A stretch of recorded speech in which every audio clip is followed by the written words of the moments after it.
Turkey's bid to be a football giant, why Mohamed Salah would be a burden to Besiktas, Galatasaray's private island, how clubs have lost almost £500 in 4 years, and the restaurant serving ribs coated in gold. Victor Osimhen had a decision to make. It was September 2024, and prospective moves to Al-Ahli and Chelsea had fallen through at the 11th hour. Napoli had kicked him out of the squad and replaced him with Romelu Lukaku. Then came the call from Galatasaray manager Okan Buruk. Wet boots ruining your mornings? This silent, fanless dryer gently dries boots, shoes, and gloves overnight while helping reduce damp odors, so your gear is ready when you are. Want to get the best verified deal and see full details? Visit grabdeal.us/4 right now. As a father, I want you at my club, said Buruk, a man nicknamed the Winner One. You can ask Jose Mourinho why. They will do everything for you. So Osimhen, one of Europe's most coveted strikers and then only 25, took the plunge and moved to a league which has never quite gate-crashed the elite. He landed at 3 a.m. on September 3, and true to Buruk's word, the fans loved him. 3,000 were there to welcome him with flares, despite a flight delay of several hours. In July last year, he signed permanently for a Turkish transfer record of £64.1 million. As he puts it, he has found his love story. This is the treatment which awaits Mohamed Salah, if indeed he finalizes a move to Besiktas, one of Turkish football's big three in Istanbul alongside Galatasaray and Fenerbahce. Talks have stalled, but the reported wage on offer is £10 and 7 pence per year, plus a heap of add-ons.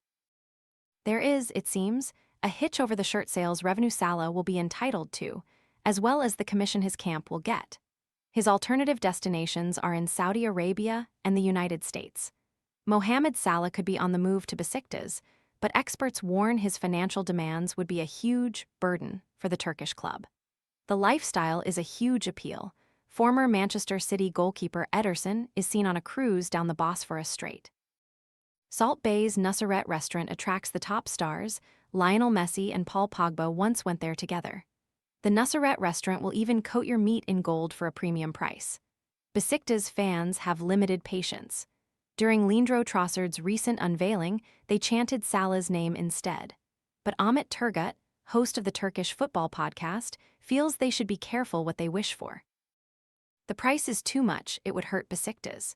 They would sell a lot of shirts and have fans greeting him in the beginning, but if he had a season like he did at Liverpool, these fans would boo Salah, he tells Daily Mail Sport. Already they are financially in trouble. The clubs in general are not managed by professionals. It's not like in England and Europe who have owners and a professional team under them.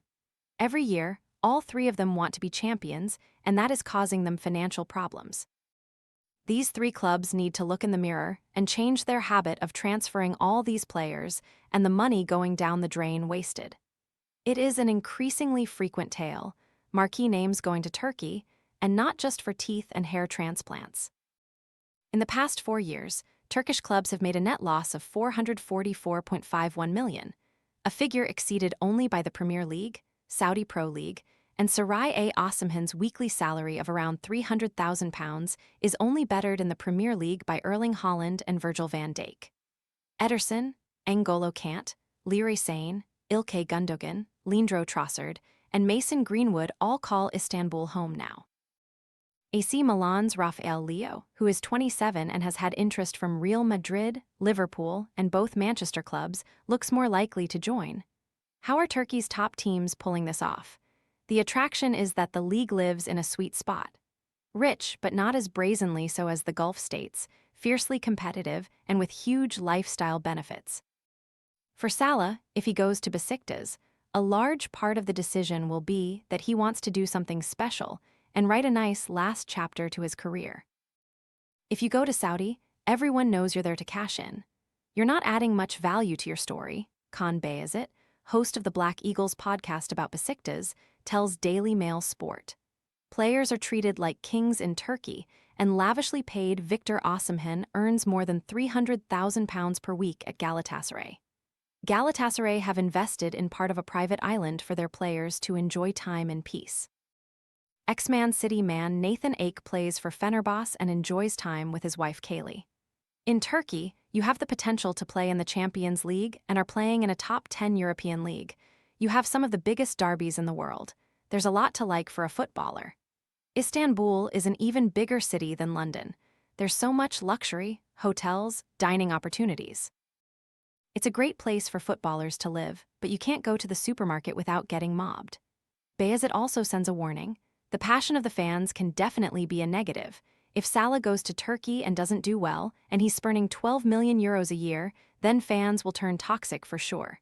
It's not likely, but it happened to Alex Oxlade-Chamberlain. Oxlade-Chamberlain spent 2 years at Besiktas, but struggled to find his best form. He played under 8 managers and 4 club presidents, and when things went south, fans turned up at the training ground to share their unsavory thoughts. The lavish spending is yet to translate to enhanced performances in Europe.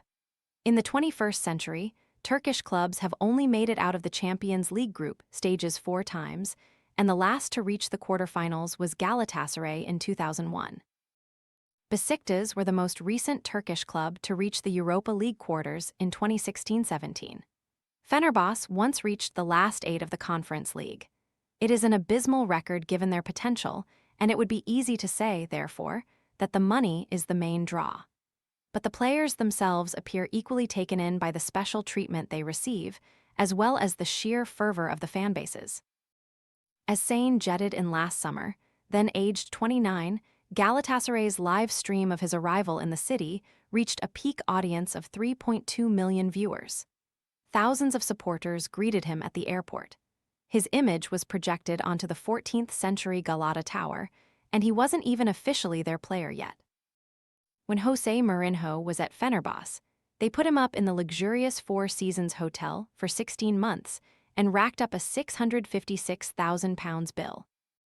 His accommodation, one of the finest hotels in the city, boasted a spa, state-of-the-art gym, and indoor and outdoor swimming pools. Each day, a chauffeur drove him to and from Fenerbahce's Kanbardu training complex, and when he was back home, he would allegedly always have the same meal: chicken soup followed by margarita pizza, ice cream, and sparkling water. Players are given a hero's welcome when they arrive in Istanbul to sign for a Big Three club. Leroy Sane's face was projected onto the historic Galata Tower ahead of his Galatasaray move. Matteo Guendouzi and his wife Mail moved to Istanbul during the last transfer window. Former Arsenal star Matteo Guendouzi has been at Fenerbahce with his wife Mail and their 2 daughters since January. They share a lavish house on a hilltop with a swimming pool overlooking the rooftops, and in their quality time together, take romantic boat trips down the Bosphorus through the heart of the city. Istanbul has thousands of restaurants to choose from. One travel blog estimates around 23,000, with Salt Bay's original Nusret restaurant in the Besiktas district, a popular haunt among footballers. Lionel Messi and Paul Pogba once met there for Turkish tea, but diners can also order ribs coated in 24-karat gold for the equivalent of more than £300. Salt Bay, whose real name is Nusret Gox, is a lifelong fan of Fenerbahce and has a strong connection with the club, having hosted players for meals and joined in with their basketball team's title celebrations on court. There is a concerted effort from Turkey's elite teams to build an environment which can host the very best. Galatasaray moved into a new 130-acre training facility last year, which cost around £17 and 5 pence m, alongside spending on upgrading their academy and other sports branches. They have also invested in a private island in the middle of the Bosphorus Strait and turned it into an exclusive destination where players can enjoy parties and fine dining.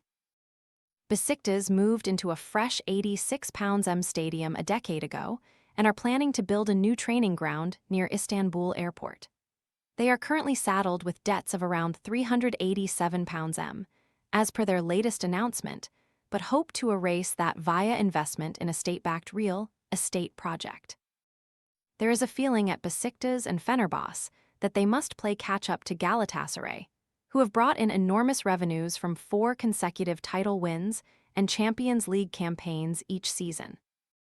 For Turgut, the race is a treacherous one and points to a fundamental problem in how the Big Three are run. He said, "They have elections with the members voting every 2 years. If you buy the members, you'll be president.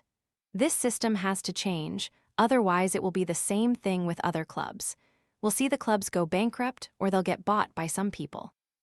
Maybe all the stellar names and lavish spending can propel them into the continental elite and bring them financial rewards unlike ever before, though. Not so for Turgut. I don't see any hope for Turkish teams doing really well in European competitions in the future.